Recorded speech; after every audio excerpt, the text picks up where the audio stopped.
Spiritual Warfare Part 2.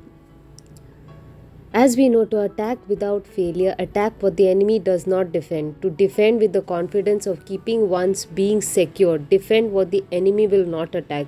So, in case you are an expert in attack, the enemy does not know where to defend. And in case of the expert in defense, the enemy does not know where to strike.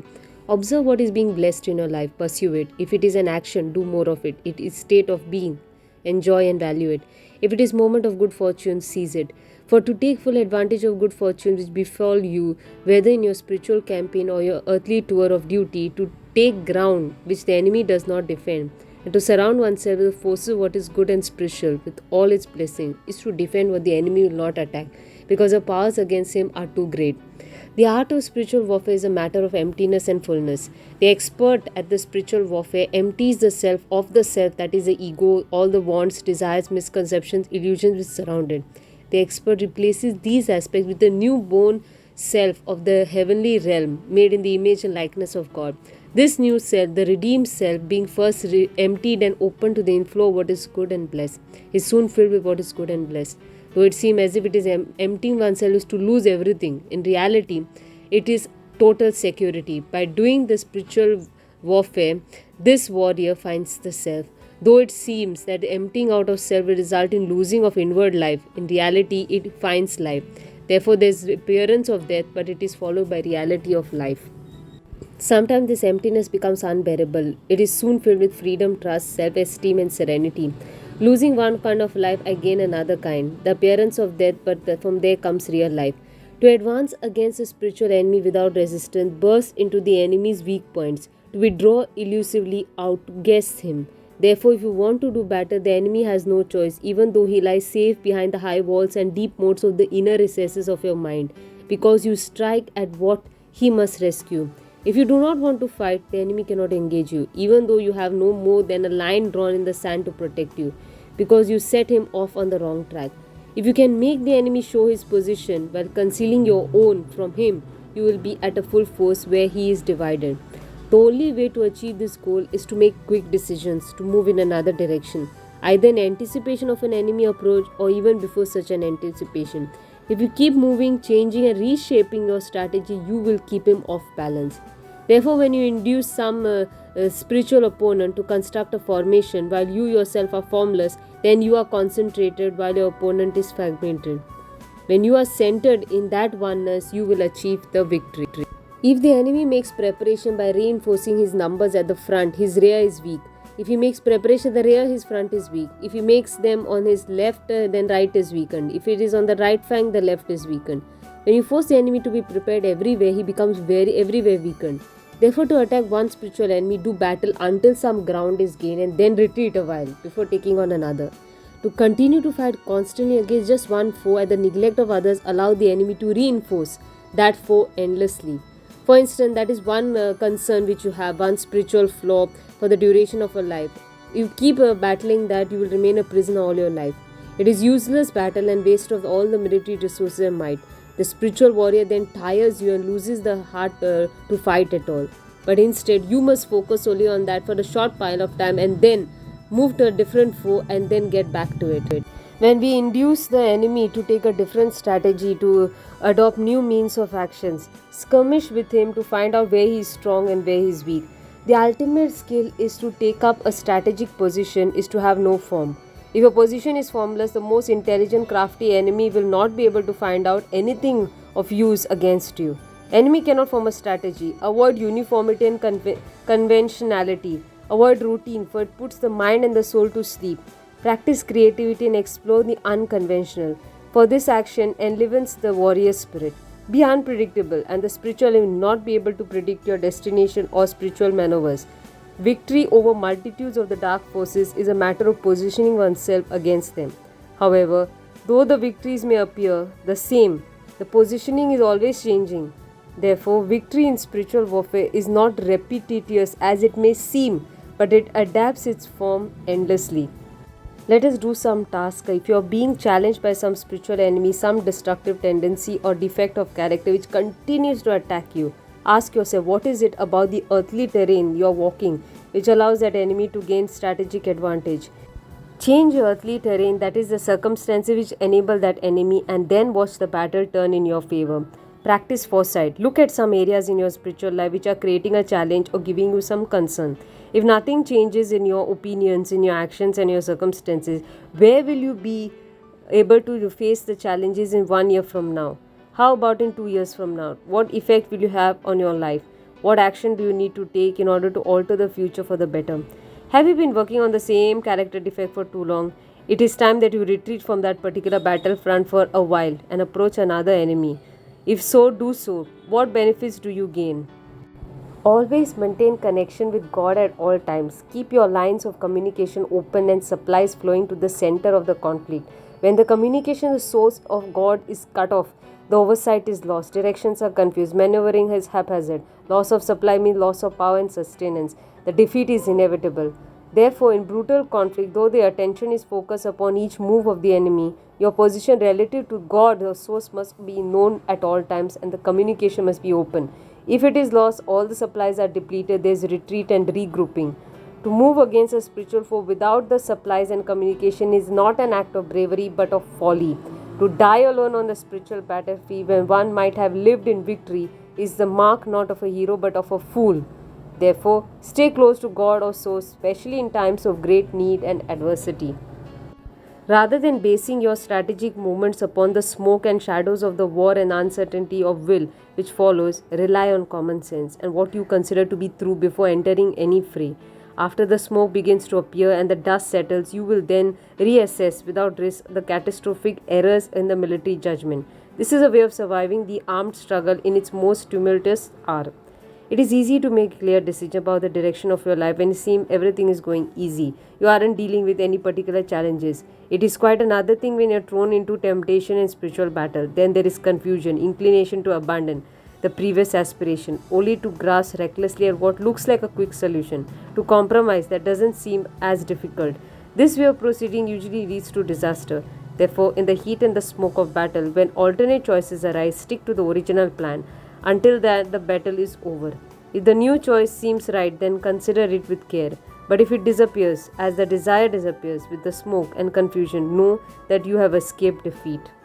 Of all the business affairs that can not only be unpleasant to deal with but end up being a disaster. On the other hand, coming into partnership with one who has traveled a similar path, who is trustworthy and walks not only with integrity but through regard for friendship, will no doubt be a blessing and maximize your potential for the whole endeavor. So have a group with you with a similar ideal of spiritual warfare who can help you, and those who have mastered this technique, your mentors, your leaders, your gurus, look up to them for advice and the guidance. It could be confessors, spiritual directors, etc. There is no different in life's partnership. Find those with similar paths, similar goals, who are willing to both receive and offer you support. Those have much in common with you, have probably battled the same demons and know the battlefield that you share quite well. Try to be honest with yourself about your dark side and talk to it with people who understand you. Also learn that allurement is a natural part of life and that inner struggles will come with all kinds of illusions. In those times, it's suicide to change your plan. Stick to the plan and the struggle will pass. Every spiritual warrior needs a time of rest and recreation. No one can survive spiritual warfare if he is continuously in battle. Plan a special time to abandon your routine and recreate. If you cannot find that courage to do this, you are a prisoner of a powerful spiritual enemy. You must take action. Plan a day for rest, recreation, rejuvenation. If you are able, make it a weekend away from home, just for you. Treat yourself, especially physically and emotionally rewarding, with a massage, a dinner, a movie, few hours alone with a good book, or something else just for you. See what difference it makes with your outlook on the battle. If you are in the middle of a spiritual battle and because of the smoke and the din of war are now confused about what is true and what decision or action would be more spiritually beneficial, stop and reflect. Ask yourself what you have believed would be good and right decision before the battle commenced. Follow that prior course until the smoke clears. Then you reassess your situation. Do you have a confidant with whom you can share your struggles? Everyone needs at least one. Look for someone where you can safe, grounded and growing. Make friends. If your spiritual enemies are addictions or compulsions for which you can go for support groups, join one. You need an ally in this spiritual warfare. The master warrior also leans not only in the preparation for, during, and even after the battle, but also in the event of defeat. It is especially in times of defeat that the spiritual warrior must not lose heart but cling to hope, for hope is real. Once the enemy has defeated the warrior in a particular battlefield, the propaganda of falsehood begins. The spiritual enemy then employs every means to convince the warrior that all is hopeless. Through all the manner of lies and twisted stories, he endeavors to persuade the spiritual warrior that the war is over and spiritual defeat is a permanent state. But let it be known that as long as the warrior walks on the earthly terrain, the light of hope should shine on the path and illumine the way to victory. No defeat is permanent, for the divine provides for each warrior may be lifted out of defeat to a new ground. The warrior is willing, for it is a matter of choice. Each day will provide a new beginning, a fresh supply, forces and opportunities for victory. This is the way to victory, even in the throes of defeat. Therefore, be very flexible in all situations. When in battle, prepare for victory. When in defeat, prepare for battle. The rule of military operations is not to count on the opponents not coming, but to be prepared to deal with them no matter what. But to rely on the opponents not attacking, but to rely on having what cannot be attacked. Not to enter into spiritual serfdom when defeated, but to begin the rebellion anew. There are five faults in spiritual warriors. Those who are ready to die spiritually can be killed spiritually because they have an inward desire to become one with the darkness. Those who are intent on eluding the pain of inward struggle can be captured, for they are not willing to fight. Those who are overcome with guilt and grief to important emotions upon losing a battle will remain prisoner, for they are shamed into acquiescence. Those who are puritanical will be disgraced, for they are blindsided by the enemy. Those who desire to please others at the expense of the self will be troubled, for they do not fight their own battles. These five faults in spiritual warriors are potentially disastrous in the warfare. When approaching any spiritual combat, search the interior of your being to find the modus operandi of your heart. One's intentions can be changed and purposes revised, but one can never completely reverse the devastation of an ill-fated battle. Therefore, when assessing the circumstances of war, take the long view from the higher ground. When confronted with a difficult situation which will affect your earthly and spiritual well-being, ask yourself what is the benefit and the problems of doing such a decision. If it helps, do a cost benefit analysis. See if it helps with the decision. Learn to be open and flexible. As an exercise, think of someone towards whom you have negative thoughts and feelings. Place yourself that person's shoes. Become that person in your imagination and allow yourself to have empathy. It may help you to cultivate tolerance for that person, and it will certainly give you better understanding. Do not ever plan to fail, but if you do suffer a failure, a defeat, have a plan to begin anew. It may be as simple as promising yourself, regardless of what happens in my spiritual battle, the next day I will begin anew, and with confidence that the all-powerful God can care and help me once again. Generally speaking, the master warrior always seeks higher ground and avoids the low, cherishes the light and despises the darkness. This does not mean that a master warrior ignores the shadows, for when one ignores the shadow, one often walks into the darkness. But there is a difference between acknowledging the darkness and embracing it. It is the difference between engaging spiritual enemies and befriending them. To know one's personal shadows and to engage them is a mark of the master combatant. To know one's personal shadows or befriend them is to embrace darkness and invite destruction. Many of our problems can come up from core issues which are not resolved. A person who suffers of phobia, for instance, may experience a dilapidating fear in certain circumstances, such as being enclosed in a closed surroundings or in high places. Yet the fear retreats in other situations. This spiritual warrior must pay attention and take care whenever the situation comes. And childhood wounds, dysfunctional conditionings of the family, even a chemical imbalance could be the foe who will attack again with a vengeance when similar circumstances unfold. So the person needs to take these encounters seriously. If they persist, get help from one who is qualified.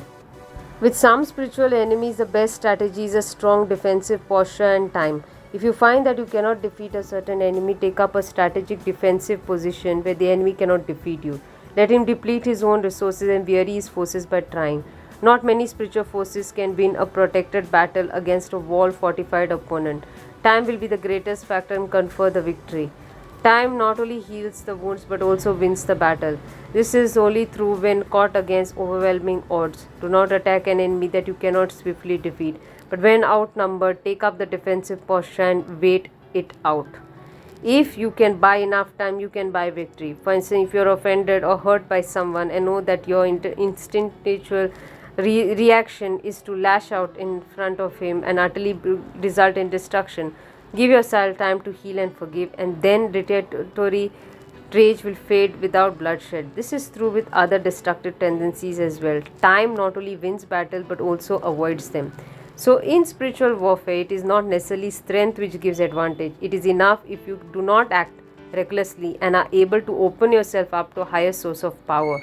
Get a clear picture of the enemy and find support from your earthly friends or allies. Only the one who has no plan and takes the enemy very lightly is certain to be captured. One way I have taught people in my spiritual warfare training is to remain spiritually alert, is to teach them how to become physically alert.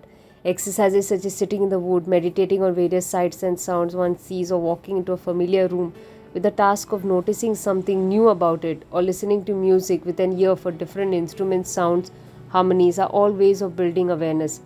Meditation, while paying attention to your body and to where you're holding tension, where grief is located, where fear, peace, joy are located, are also means of becoming aware of your own being.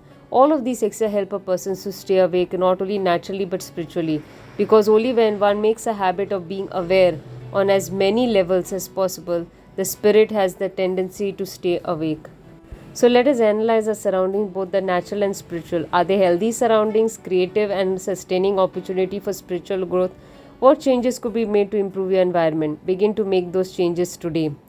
Secondly, we need to see that what is hindering our spiritual growth and hurting you, perhaps others. Learn from those past mistakes, list them at least 3 to 5 actions to change your life from now on, and believe that they were mistakes. So, this list of mistakes and lessons learned from them is very important, because this process will help you to create your future victories out of the knowledge acquired from past defects. Involve yourself in some kind of a regular physical activity or exercise. Healthy body helps the healthy mind. And take regular bike exertions and walks. Join a health club, play tennis or a racquetball. Work out for a few minutes in your home. Any one of these physical activities will make an incredible difference in your ability to face the spiritual foe with strength.